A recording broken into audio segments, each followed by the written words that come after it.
Welcome to the Virginia is for Laughers podcast, brought to you by X2 Comedy. If you're looking to get more out of your Shenandoah Valley experience, then this is the podcast for you. You'll meet interesting people, the comedians that perform here, and find out more about what you can do and see. Whether you live here or plan to visit, listen to explore what helps make up our unique slice of heaven. Now here's your host, Dawn Davis Womack. Hello, Lappers. I'm very excited to introduce you to Sam Funkhauser, the Executive Director at the Brethren Mennonite Heritage Center in Harrisonburg. A native of Shenandoah County, Sam is a graduate of James Madison University and Princeton Theological Seminary. The mission of the Brethren Mennonite Heritage Center is to share and celebrate the story of Jesus Christ as reflected in the lives of the Brethren and Mennonites in the Shenandoah Valley. Through stories, artifacts, and events, they welcome and encourage all peoples to seriously reflect on the shared values and lived experiences of Brethren and Mennonites. They emphasize peace and nonviolence, the priority of spiritual over material values, disaster relief and voluntary service, care for neighbors, stewardship of creation, and the role of the faith community in discernment and practice. You can experience their history and heritage with a visit to their historical campus, a field trip, or attending one of their many unique events. Welcome to the show, Sam. It's great to have you on today. Oh, thank you. It's great to be here. Yes, it is. So I am loving this already. I can't wait to get more educated. I have so many questions because when I spoke to you on the phone the other day, you had mentioned I could read your bio on the Heritage Center's website. I did. And I must say, I don't believe I've ever met anyone like you before with such varied interests and pastimes where I had to look up what stuff was as your bio suggested. So this is going to be fun. I feel like I'm getting a glimpse of a whole new world, and laughers that are listening, I am curious to see if it feels that way to you as well today. So let's see, Sam, are you ready? Yep, I'm ready. All right. First question, Sam. I read one of your pastimes is playing, I hope I pronounced this right, the euphonium. What in the world is a euphonium? Okay, so the euphonium is a brass instrument, a low brass instrument. Some people call it a baritone horn. It's technically the tenor member of the tuba family. Okay. It's actually, anyone who was in band in school will know what a euphonium is. It's actually a pretty common band instrument. All right. Yeah. So in a former life, I was a music major. So I studied music when I was at JMU for several years, and the euphonium was my main instrument. Okay. See, that tells you how much music and band information I know. So, but there's probably plenty of laughers out there who have never heard of such a thing themselves. So thank you for sharing that. I appreciate that. Yeah, most likely. You also play other low brass instruments that you've built or modified yourself. How did you learn to make these instruments? Well, so I also play trombone and tuba, which is common. People who play brass instruments will often, double on different ones. And in terms of getting into building them, I'm just a natural tinker. I tinker with everything.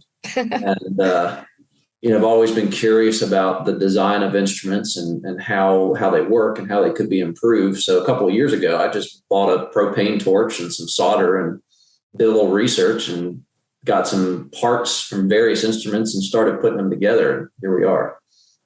Did it always go swimmingly when you started tinkering, or do you have a story of that didn't go as expected? Well, it took a little bit of time to get the technique of soldering and putting stuff together. But I had enough experience playing different instruments and had sort of taken some time to study acoustics and how things go together, that thankfully all the projects I've undertaken have actually turned out okay. I probably got pretty lucky on some of them, but yeah, they've turned out well. How long would you say it takes you to make an instrument, like a somewhat of a time frame from beginning to end? Well, I've done two main projects. I built a trombone about 2 or 3 years ago, and then I built a tuba 2 years ago. And the trombone was a more complicated project, but it's hard to say because, I don't have time to do everything at once, but I don't know, a few dozen hours to get everything together and working right and tweaked and polished and all that. That is really cool. And I saw you also do hypermiling, which is another thing I have never heard of either. Do tell, what is hypermiling? Okay, we got to be careful. I could talk about this one for quite a while. So Okay. don't want to take up this whole podcast on the Heritage Center talking about hypermiling. But in short, hypermiling is driving to try to get the maximum fuel economy possible out of your vehicle. Okay. And you can modify your vehicle. And like I said, being a tinkerer, all of my vehicles are modified pretty extensively for more efficiency. But you can also hone your driving technique. And between those two things, modifying your vehicle and modifying how you drive, you can see pretty significant increases in efficiency from your driving. Okay. How did you get into that? Well, this is actually a little bit related to my current work. Really, it comes down trying to simplify my life and to reduce my own personal carbon footprint. Trying to live more sustainably. And for a lot of Americans, one of the largest sources of carbon output that we produce is through our driving. And so just looking at how to minimize that impact, I started researching and ended up becoming a hypermiler. I see. That is related to your work. I'm wondering if this next question is too, then. I guess you have a treadle sewing machine. Did I say that right? Treadle? Correct. Okay. Correct. Okay. So does that mean you make your own clothes? Yeah. So a treadle machine is a foot-powered machine. All right. Not electric. And treadle machines were common in the early part of the 20th century. But kind of like about the same time I got into hypermiling, probably 12 years ago or so, I also started to think about, other areas of my life and the impact that they have. And one was clothing. Most clothing that's sold today is made in third world countries and made by people who aren't paid very well or treated very well. And they're also made in ways that aren't very environmentally sustainable. And so I bought, kind of like with hypermiling, kind of like with instrument building, I bought a sewing machine and got some fabric and went at it and started making my own clothes. So the fabric that I use for making clothes is certified organic and fair trade. And of course, making it on treadle is totally off the grid. So just, trying to live in a way that squares with the values that I profess, the faith values that I profess. Wow. So you're living off the grid at home too, as much as possible? No, not totally off the grid. That would be great. But at least my stuff's off the grid. At least what was that? At least the sewing I do is off the grid. Okay. Okay. So what led you to become the executive director at the Heritage Center? Well, that's kind of a long story, but the short of it is I grew up in the Brethren tradition. I grew up in the Church of the Brethren, which is one of the mainstream Brethren churches today. At the Heritage Center, we talk about when you look at Brethren Mennonites today, they fall roughly into three categories. You have the mainstream Brethren Mennonites, you have the conservative Brethren Mennonites, and you have the old order Brethren Mennonites. And so I grew up in a mainstream Brethren church, and I grew up knowing my own family history. My family has been in the Brethren tradition for generations, and learning about the history of the church. I ended up getting called to the ministry earlier in my life and going to seminary. And all along, I guess, a passion for history and theology sort of blossomed. And that's become my passion. And when this job at the Heritage Center opened up, it just seemed like a really good way to put the passion that I have for Anabaptist history and theology to work. So here we are. That's really great. Now, I love that story, but there's a couple of things in there that I think will help some people that may have never heard some of this terminology before get some context and understanding. I want to start with the difference between new and old order. The Mennonites have new and old order also, but people that aren't familiar with that term at all, that may not even be from here or from here, and have always wondered what is the difference. Can you help explain that to our listeners? Sure, absolutely. I mean, this is one of the things we do at the Heritage Center all the time. Okay, great. Kind of what we're here for. So at the Heritage Center, we talk about what Brethren and Mennonites believed historically, but also how they exist today. And as time has gone by, a lot has changed. There are multiple different Brethren denominations today and multiple different Mennonite denominations today. And all these groups have taken the historic faith tradition in different directions. And as I mentioned, there are sort of three main groupings. A lot of our visitors here at the Heritage Center are surprised to learn that most Brethren and Mennonites today actually fall in the category of what we call mainstream Brethren and Mennonites. A lot of people, when you say Mennonite, they think of buggies and they think of bonnets and things like that. Yes. But most today of both Brethren and Mennonites fall in the mainstream category. And these are people you don't really notice because there's not that much to notice. They dress just like the larger society. They go to the same schools, work in the same jobs. Their church buildings have stained glass and steeples, just like everybody else's. And if you were to visit for a worship service, it would feel like a mainstream Christian church. They would use musical instruments. They would usually have a seminary trained paid minister and so on and so forth. And again, the majority of Brethren and Mennonites, particularly in the Shenandoah Valley, fall in that category today. But with that said, there's a spectrum. And so on the other end of the spectrum, we have here locally in the Valley a community of horse and buggy Old Order Mennonites. And these folks are very similar to the Amish in a lot of ways, because the Amish are actually, they're a group that came from the Mennonites, and the Amish were kind of a more traditional split from the Mennonites centuries ago.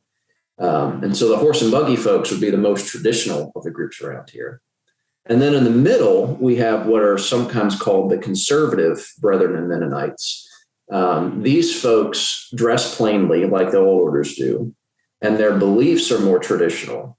But the folks in the middle, the conservatives, which there's probably 6 or 8 different groups around here that would fall in that category, they would drive cars, they would use modern technology, most of them would be on the internet, and they would also have a little bit more openness to more modern church practices like Sunday schools and revival meetings and things like that. So depending on which group we're talking about, there's a pretty broad range of what it means to be Brethren or Mennonite today. Okay. A big spectrum, like you said. So Old Order is more the horse and buggy. Yes. Group. But when you get right down to it, there are actually Old Order groups that are car driving. Oh, okay. We have an Old Order Mennonite car driving group here locally. And I'm actually a member now of an Old Order Brethren church that is car driving. Because the Old Order movement, when you look at the history of it, it started before they were cars. The Old Order movement was originally about church practices. And the Old Orders were against things like Sunday schools and revival meetings and organized mission work and things like that. So those are the actual defining characteristics of Old Order Anabaptism. And I've used that word twice now. I should probably define that too. Anabaptist. Yes, I was going to ask. Yes. Yeah, it's a blanket term. So Brethren, Mennonites, and Amish fall under the category of Anabaptist Christianity. So that's sort of the blanket term we use for these groups. Okay, so what is Anabaptist Christianity, if you had to? Yes, thank you. Yeah, so the word Anabaptist literally means rebaptizer. Okay. It's a derogatory term, as a lot of names of groups are originally. The original Anabaptists protested against what was then the practice of the church back in the 1500s of baptizing infants. And they thought that it was more correct, according to the scriptures, to baptize adults, baptize people who could choose to follow Jesus. And so the people who criticized them called them rebaptizers, that they were being rebaptized, having already been baptized as infants. But of course, for the original Anabaptists, they didn't see themselves as being rebaptized. They saw themselves as being baptized correctly for the first time. But the name stuck. And so that's where the term comes from. Oh. But Anabaptists, the Anabaptist movement, again, that includes Brethren Mennonites and Amish. To put it briefly, you can think of as New Testament Christianity. These are people who historically were trying to live the teachings of the New Testament, particularly the teachings of Jesus. A lot of church traditions, particularly Protestant ones, are really, really big on doctrine, on what you believe. And Anabaptists cared about doctrine, but they cared more about practice. They cared more about how you live, and particularly doing the things that Jesus taught. I see. Okay. That's a lot of information in there, which I really do appreciate. You said, yes, thank you so much. You said something in there too about the old order, essentially, and you can correct me because this is new information to me too, but they were against the church, Sunday school, and some other traditional mainstream church activities. Right. What is that about? What and how do they practice their faith that looks different than mainstream? Yeah, well, like I said, Anabaptist Christianity in its early days was all about being just like the New Testament church, being just like the earliest Christians. And so the Sunday school movement was actually a new thing in America in the mid-1800s, as were revival meetings and things like that. And so the more traditionally minded Anabaptists in the mid-1800s saw these practices and said, look, we don't see Sunday schools in the Bible anywhere. We don't see revival meetings. And, we're trying to be like the church originally was. And we were trying to get away from these churches, the Catholic Church, the Lutheran Church, that they perceived as having these practices that weren't in the Bible. And so they were saying, so why should we adopt these new ways of doing things that the earliest church didn't do? And so that was sort of the rationale behind the old orders sort of sticking with what had become the traditional way of doing things, whereas others adopted things like Sunday school and revival meetings. And of course, since then, there's been a lot more change besides just these sorts of things. The mainstream churches have embraced pretty much all the characteristics of contemporary Christianity as well. I see. So in the early church, can you expand on what that looks like for the old order Mennonites? Are they meeting at smaller meetings at each other's homes? Is it more about the early teachings, a way of living and communal environment and supporting each other? What does that look like on a practical level? Yeah, so when we look at Anabaptists, Brethren Mennonites, and Amish historically, there's sort of a number of key emphases that they had. We mentioned one already. Well, one was believers' baptism, only baptizing people who can choose to follow Jesus. A second thing that's sort of characteristic of Anabaptist Christianity historically is the peace tradition, is nonviolence. And historically, this was actually called non-resistance, because that's the term that Jesus used, was not to resist an evildoer. But basically, Jesus taught his followers to love their enemies. And Anabaptists took this literally and said, well, how can we love an enemy if we're trying to kill them? So they refused military service. They refused to use violence against other people. And that's always been a part of the Anabaptist tradition, that peace position. That sort of distinguishes them from other forms of Christianity.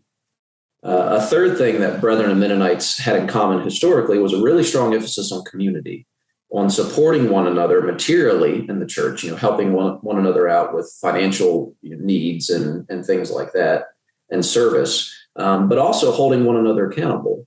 You could call this church discipline. But the idea is that if a member of the church was doing things that were not in accord with what Jesus taught, they would be admonished. But if they continued, they would eventually lose their church membership. And it's just a different way of thinking than the more individualistic mindset that's sort of really prevalent in American culture generally. A fourth thing that they had in common historically was just a commitment to living differently. They called this non-conformity to the world, but it all comes back to the idea, if you take Jesus's teachings literally, to love your enemies, to forsake wealth, to be humble and always put other people first, that's going to be countercultural. And this was expressed in things like plain dress and simple living, but it was that commitment to living differently. And then a fourth thing I think that makes Brethren and Mennonites unique historically, a fifth thing, is that they were consistently against slavery. One of the only American churches prior to the Civil War that was this way. Most American churches divided around the time of the Civil War over the issue of slavery. Brethren Mennonites did not. If you were a member of a Brethren Mennonite church and you purchased enslaved persons, you would lose your church membership. Wow. If you were someone wanting to join from the outside and you were someone who owned enslaved persons, you had to set them free before you could join. They were pretty hard line on this. And this is one of the interesting things we talk about at the Heritage Center, because for Brethren and Mennonites living in Pennsylvania or Ohio, this wasn't as big of a deal. But for ones living here in Virginia, it made them in the South, it made them more countercultural. So those are some of the ways that Brethren and Mennonites lived out this practice of trying to follow the New Testament as it reads historically. I did not know that, though. That makes all the sense in the world with the values of peace and nonviolence in terms of the church's stance on slavery and the membership. That's actually very beautiful. I love that so much. Thanks for that also. Yeah, I mean, that's why I'm here, because Brethren and Mennonites aren't perfect. And I try to emphasize that to anyone who comes to the center. They're people just like everyone else, and we have our flaws too. But it's that there's a beauty in that effort of just trying to, in a simple way, live what Jesus taught. And that's what I think is valuable of the faith tradition of Brethren and Mennonites. Yeah, I really like that. So then for the old order group of the spectrum, do they not meet on Sundays for a church service then? They meet on Sundays, yes. They do. It just doesn't look traditional mainstream. Right. It's a little different. Yeah. An old order service would be all a cappella music. They wouldn't use musical instruments. Okay. And the conservatives are that way too. All the plain dressing Anabaptists do everything a cappella. An old order service would usually have a few scripture readings, would have several hymns. The hymns would be sung from a book without printed music, because that was the older practice. They used just words. And there would be a long sermon, usually an old order service, Brethren or Mennonite, is probably about 2 hours. And the main sermon is over an hour usually. But just a very, very simple service. The prayers that happen are always done with the members kneeling. They kneel by their pews. So it's a very different kind of service than a mainstream Protestant church service. Wow, that's a great picture that you painted for us there. I feel now that I'm kind of watching a movie to see what that looks like. Yeah, at your Heritage Center, you give guided tours, and they are offered on your campus there. Where are you located? We are right off of Garbage Church Road. Our address is Heritage Center Way, but we're right off of Garbage Church Road, basically up behind Harrisonburg High School. Oh, yeah, that's right. Yeah. So if you've ever driven by on Garbage Church and seen, a bunch of old houses and stuff up behind the high school, that's us. Oh, great. Okay, good. That's a great segue into the next question. If a laugher were to take one of these guided tours, what would they experience on your campus? What those historical buildings? Can you tell us more about all of that? Yeah, absolutely. So a guided tour at the Heritage Center, we usually have volunteer tour guides who do our tours, and they're great. We have some really great people, just warm, friendly folks that do our tours. And a tour starts at our Welcome Center. Our Welcome Center is a newer building that was converted to be a Welcome Center. At the Welcome Center, we have some panels with just general information about Brethren Mennonites, who they are, what they believe, some of their history in the Valley, and a short video that we show there in the Welcome Center. And then from our Welcome Center, the tour progresses around our campus. All of the buildings on our campus are historical buildings, but none of them are in their original locations. They've all been moved to our facility in one way or another. And we generally start with our oldest buildings and then work our way forward in time. And the tour goes through them. You get to see what's inside them, see some interesting artifacts from different periods of history, and hear stories of Brethren and Mennonites who lived in these buildings and how they lived and how those faith values shaped the way that they live. So briefly, in terms of what we have at our facility, our oldest building is a spring house that also served as a shoemaking shop. So it has 2 levels. It was built in 1794 by a Mennonite man. So we'll start there at our spring house shoemaker shop. Then the tour progresses to two different historic homes. We have a log home that was built in 1829 and a brick home that was built in 1854. And as I mentioned, both those homes are filled with really interesting artifacts and displays. And the tour progresses through the homes. Then there's some other buildings on the way up the hill. We've got a wash house that went with the brick house, a blacksmith shop that we use on our field trips. That's an actual functioning blacksmith shop. We've got a new exhibit, a new building that we've just recently built. That's a turkey brooder house that has an exhibit on Brethren Mennonites in the poultry industry.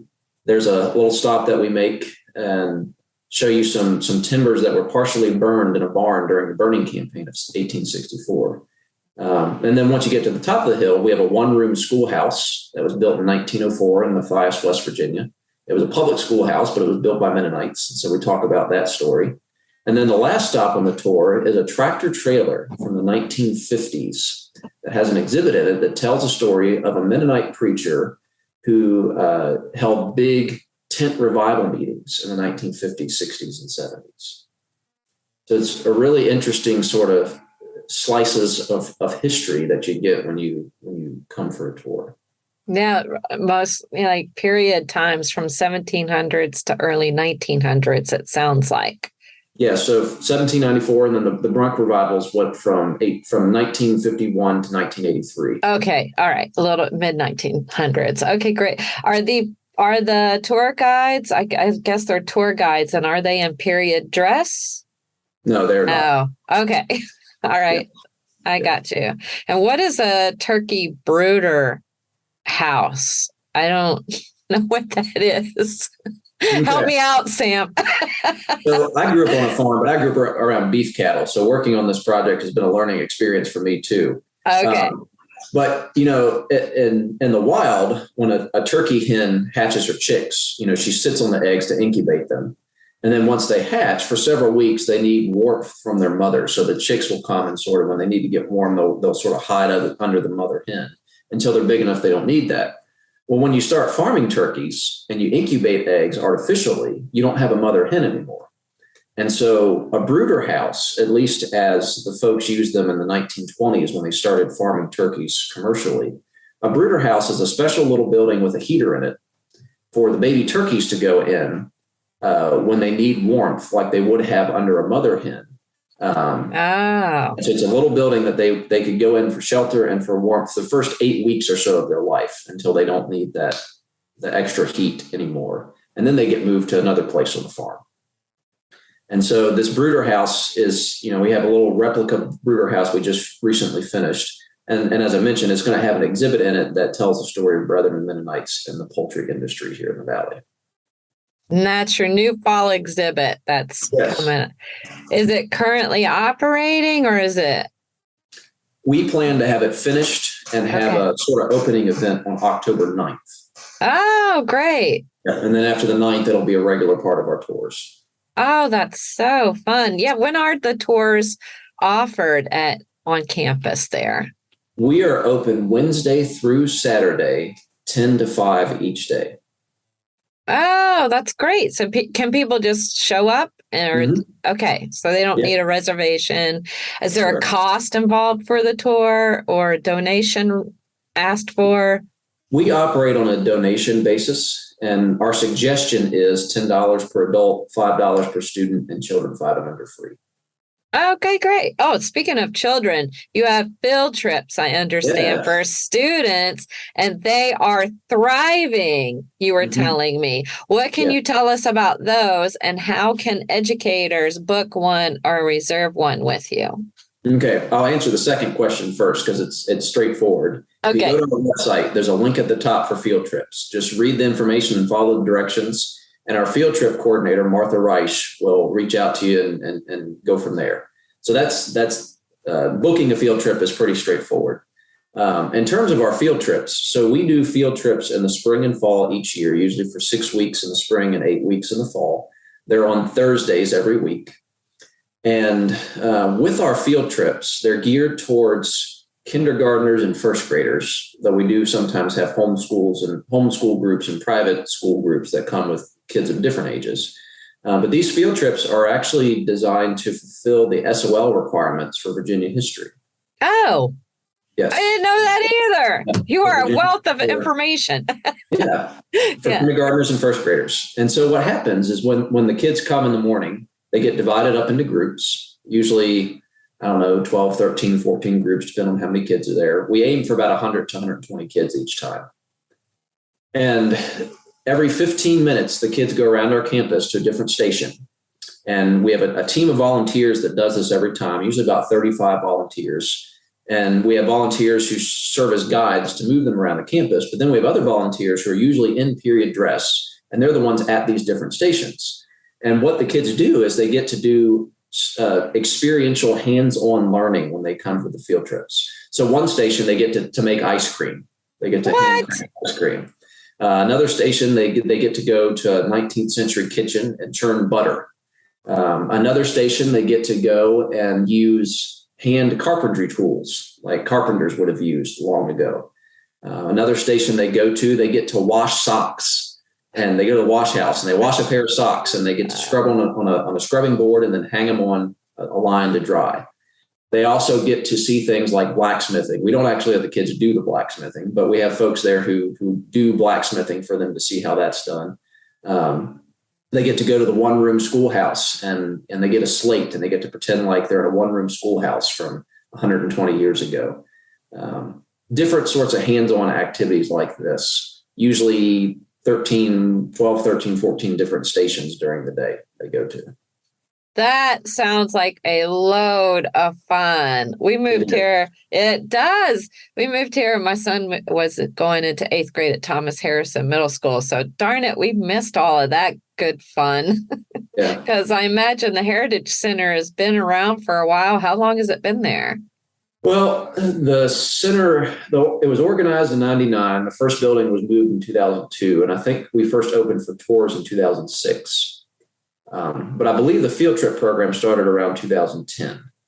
So it's been going for 12 years or so now. And I believe almost all the local public schools participate. Pretty much every Harrisonburg City school, almost all the Rockingham County schools, and then a few Augusta County and Page County schools participate as well. So from what I hear, our local educators really like the program, really like bringing their kids to it. Yeah, if I were an educator, I would definitely want to do this program. You mentioned a slate in the schoolhouse. I'm assuming that's a small chalkboard, or what is a slate? Yeah, so it's like a miniature chalkboard. Okay. Children a long time ago were given a slate, a little chalkboard to do their lessons on, because paper was expensive. People didn't want to waste paper, doing math problems and spelling lists, so they did it on a slate. How big is the slate roughly? Well, the ones we have are, I would guess, probably 6 inches, 8 inches by 10 or 12 inches. Yeah, it's not really. Roughly the size of a piece of paper. Okay. That's very interesting. It makes sense, though, that's what they would have used at that time. That's really great. You also have events, too. And you just last weekend wrapped up your annual Sing Me High Music Festival. This? Yeah, I know. It's so exciting. Is this primarily music, or do you have other activities for the festival goers? So the Sing Me High Festival is primarily music, though we do have a nice variety of different kinds of music. But we also have, there's food that we offer for sale. There's activities for kids. There's a slip and slide that's set up. The carpentry activities that we do for our field trips we make available to kids that come to Sing Me High. There's face painting and different toys and games that the kids can do. But for adults, it's mostly music. We have a pie auction as well that we do as a fundraiser for the Heritage Center. And that's pie auction? Yeah. I don't think I've ever been to a pie auction. How does a pie auction work? Well, kind of like most auctions, you got some pies, and people buy them. What's the most somebody's paid for a pie? Ooh, I think I'd have to look, but I think the priciest pie we had this year was about $260. Whoa. Yeah, they're good pies. I would say.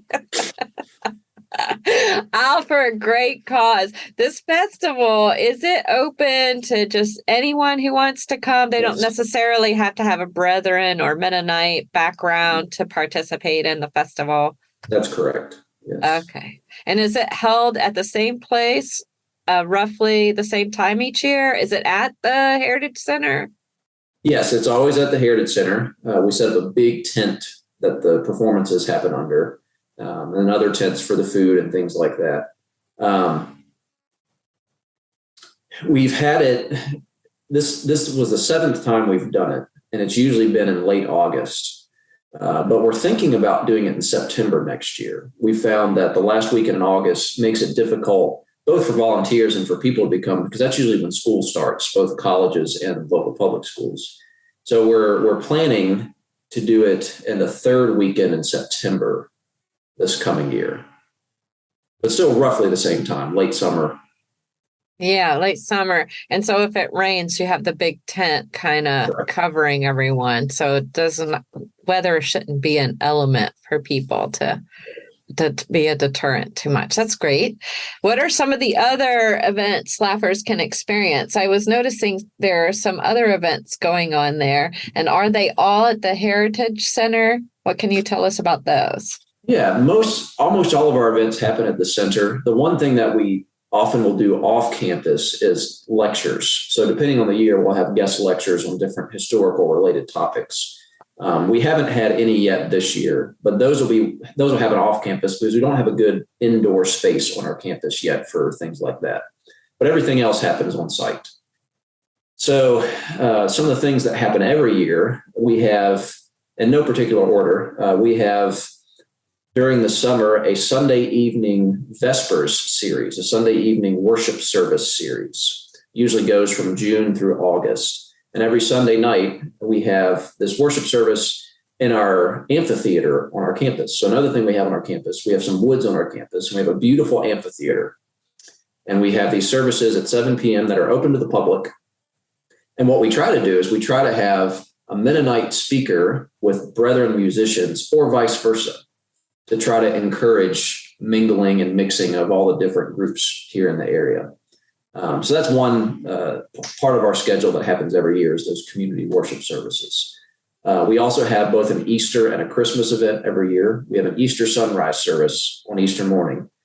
Our facility, if you've never been there, I encourage you to come, if for no other reason, for the wonderful view. Being that we're on the side of a hill overlooking the Shenandoah Valley, we have one of the best views you're going to find anywhere.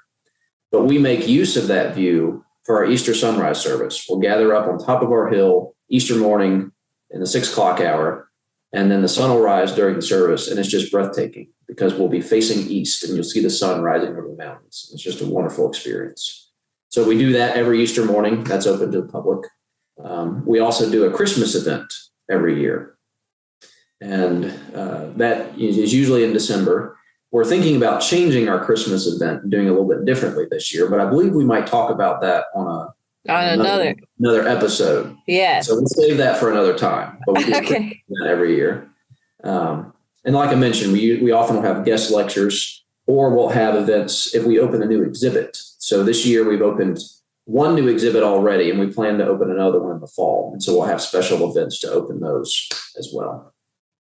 How can people best find out about your events? You have a website? Do you have a newsletter too that they can sign up for? Okay. Yeah, so the website is a good way. We try to keep our events calendar up to date. We also have an email list, and all of our announcements go out on our email lists. So I would encourage anyone that's interested to sign up. There's a form on our website where you can sign up for our email list, or you can just shoot us an email as well. There's really a lot more going on than I thought. When I went up to your website to get ready for this, I was like, they do a million things and it's wonderful. It's really great. I noticed too that you have a healthy roster of 300 plus volunteers that contribute over 1,000 hours each year to further your mission and your work there. If a laugher was interested in helping out, what ways can they volunteer? And do they have to be Brethren or Mennonite to volunteer? They don't have to be Brethren or Mennonite, no. Okay. And really, all the things I've been describing, all the things the Heritage Center does, is done by volunteers. I'm the only paid staff person here. So if something happens, it has to have volunteers involved. So we have a large team of volunteers for the Sing Me High Music Festival, usually over 100 volunteers for that event. Our field trips usually take 35 people each time to pull off. So that's another way to volunteer. As I mentioned, our tour guides are also volunteers. We're always looking for good tour guides, people who like history, who like interacting with different folks. We get people from all over. So tour guiding is a great way to serve. And of course, having such a large and beautiful campus, there's all sorts of property needs as well in terms of maintenance and groundskeeping and things like that. And that's all volunteer driven as well. So those are all the different ways that folks can get involved here. I imagine the volunteers get to know each other and probably socialize with the shared interest. You have an annual volunteer banquet or something where they get together and reminisce about all that happened that year before. Yeah, we have an annual meeting, usually a dinner. The last 2 years have not been a dinner because of COVID, but right. Yes, we have a meeting each year. Oh, that's really great. This has really been fun. I'm loving all of this information. I knew I was going to learn a lot, and I really did. And I'm thankful for you, Sam. As we wrap up here, can you share with the Laughers how they can follow the Heritage Center on social media or otherwise to get more information and get in contact with you if they'd like to? Sure. Yeah, we do have a Facebook page, and we try to keep that up to date. Again, the best thing to do if someone's interested in knowing what's happening around here is to get on our email list. We do a quarterly snail mail mailing as well, but our email list is usually where the best place to get information. And like I said, I think there's a way to sign up for that on our website, or you can just shoot us an email and we'll put you on the list. All right.